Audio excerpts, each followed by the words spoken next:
Hello, my name is Nigel Walter and I'm a specialist conservation architect based near Cambridge. In this video, I want to discuss some of the challenges and opportunities relating to sustainability that arise when working with heritage buildings. Churches have long been aware of the need to care for creation, but this is becoming more urgent as we face the consequences of man-made global warming and the resulting climate crisis. In February 2020, the Church of England formally recognised this crisis and set an ambitious target of reaching net zero carbon by 2030. Sustainability is not only an urgent issue, but also a profoundly theological one. The Worldwide Anglican Communion has 5 marks of mission, the 5th being to strive to safeguard the integrity of creation and sustain and renew the life of the earth. Sustainability is therefore a direct expression of mission. Making our buildings more sustainable will often involve changing them. As with any listed building, getting permission for change involves the balancing of perceived harm to the significance of the building against public benefit.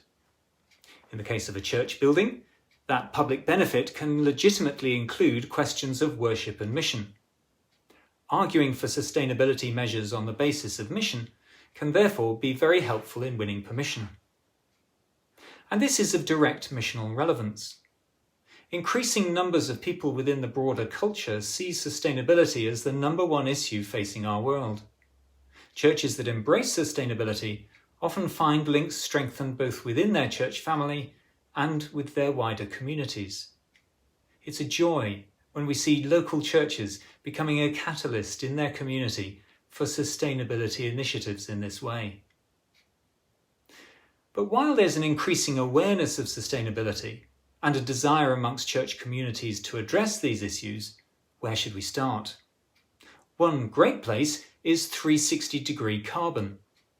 This is a collaborative, web-based tool which enables church communities to measure their carbon footprint from different activities, including energy, travel, food and waste. It was jointly developed by Arusha UK and the Church of England. It's free to use and it's designed to work for all denominations.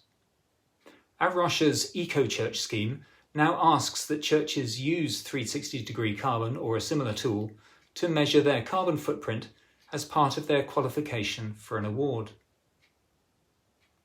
While 360-degree carbon looks at a wide range of measures, as an architect, I'm particularly concerned for the buildings part of the equation. And indeed, this is where many of the big wins are to be made. If your church building is of modern construction and of limited heritage interest, then you can often apply the standard approaches that we might use to retrofit our homes, such as improving insulation levels, draft proofing, double glazing and so on. However, applying those standard approaches to a listed building often risks destroying the very thing that makes it special in the first place. For example, double glazing and leaded stained glass windows rarely mix well. But if your church is of historic interest, that doesn't mean that there's nothing you can do. We just need to approach these buildings differently. For example, there are now multiple examples of Grade 1 listed churches and cathedrals which have installed photovoltaic panels on their roofs. Often these are hidden behind parapet walls and are not visible from ground level, but even that is beginning to change as sustainability becomes a more urgent priority. Every church building is different, and every case should be considered on its merits. But how do you decide what to do?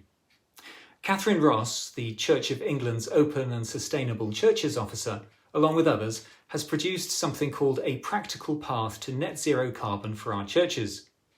This fantastic document aims to address this question of how to reduce our energy use and associated carbon emissions while responding to the specific context. Building on the findings of the Church Energy Audit Programme, this provides graded recommendations to improve sustainability. The Practical Path document packs a great deal into just 2 sides of A4.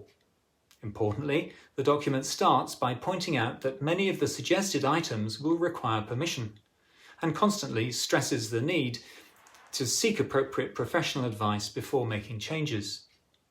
Some 50 actions are suggested, and they are graded into 5 categories. First, there's category A, where do we start?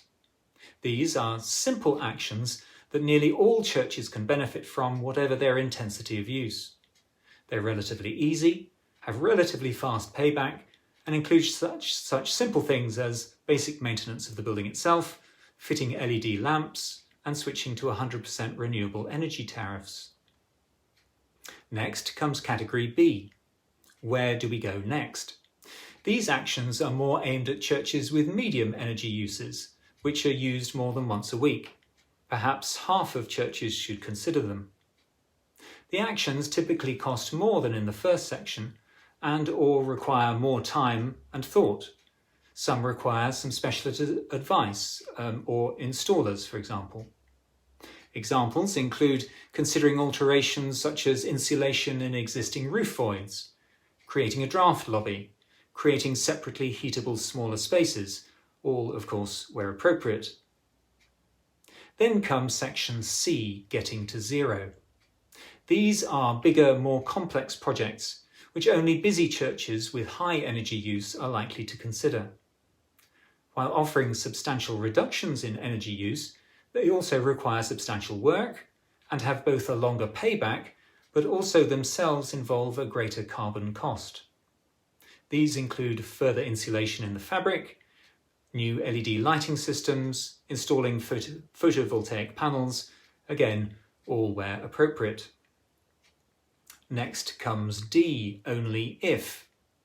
These actions are undertaken at specific times, such as part of a reordering or in very specific circumstances, and typically require professional advice and other input. Examples include adding insulation during a re-roofing project, changing a heat source, and installing electrical vehicle charging points. Finally, there's section E, by exception. This last list includes a handful of frequently discussed actions which are typically not recommended because of the risk of harm to historic fabric, etc. Church buildings, of course, come in all shapes and sizes, and crucially, they also vary significantly in the intensity of their use. This calls for quite different measures in different places, and the genius of the Practical Path document is that it successfully addresses a very wide variety of such situations. The beauty of the graded structure is that it allows you to start with the A items and over time to progress through the list, selecting those actions that are most appropriate. Clearly, a short document can never hope to be the last word. Rather, its role is to encourage churches to make a start and then to provide a framework for ongoing improvement. I would encourage you to engage wholeheartedly with this Practical Path document. Use it to start a discussion within your church, and if you do have a historic building, make sure that at an early stage you also discuss your plans with your church architect and those who administer the permissions process. So where can you find the wonderful Practical Path document? Well, it can be downloaded from the Church of England website. Just search for Practical Path to Net Zero.